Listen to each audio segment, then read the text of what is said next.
নামাজের কাতারে এইভাবে দুই পায়ের মাঝখানে অতিরিক্ত ফাঁকা রেখে দাঁড়ানোটা স্পষ্ট বিদআত। কেননা রাসূল সাল্লাল্লাহু আলাইহি ওয়াসাল্লাম এই পদ্ধতিতে দাঁড়ানোর কথা বলেননি।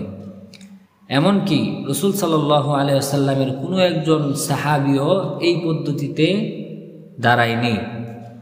দলিল মুসান্নাফ ইবনু আবি শাইবার 7136 নম্বর হাদিস।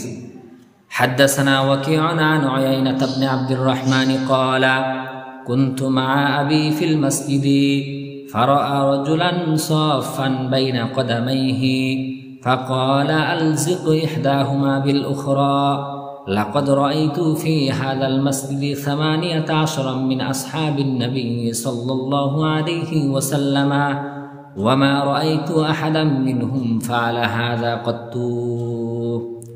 হাদিসের প্রসিদ্ধ ইমাম ওয়াকি' রাহিমাহুল্লাহ তিনি উয়াইনা ইবনে আব্দুর রহমান থেকে হাদিস বর্ণনা করে বলেন, উয়াইনা ইবনে আব্দুর রহমান বলেন, আমি আমার পিতার সঙ্গে মসজিদের মধ্যে ছিলাম। আমি আমার পিতার সঙ্গে নামাজ আদায়ের জন্য মসজিদে ছিলাম। এমন অবস্থায় আমার পিতা একজন ব্যক্তিকে দেখল যে সেই ব্যক্তি নামাজের মধ্যে দুই পায়ের মাঝখানে অতিরিক্ত ফাঁকা রেখে দাঁড়িয়েছে। তো এটা দেখে আমার পিতা তাকে বলল, আলজিক ইহদাহুমা বিল উখরা, তুমি তোমার দুই পায়ের একটিকে অপর পায়ের সঙ্গে মিলিয়ে দাঁড়াও।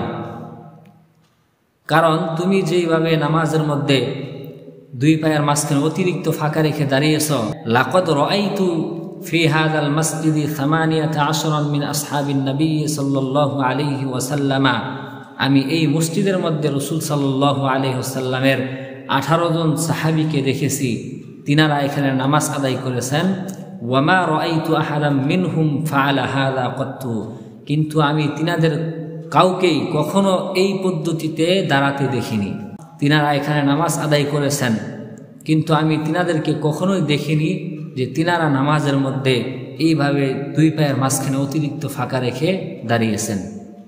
এজন্য রাসূল সাল্লাল্লাহু আলাইহি ওয়াসাল্লাম যেই পদ্ধতিতে নামাজের মধ্যে দাঁড়ানোর কথা বলেননি, এমনকি রাসূল সাল্লাল্লাহু আলাইহি ওয়াসাল্লামের কোনো সাহাবী যেই পদ্ধতিতে নামাজ আদায় করেননি, নিঃসন্দেহে এই পদ্ধতি, এই আহলে হাদিসদের বানানো এই পদ্ধতি নিঃসন্দেহে বেদাত।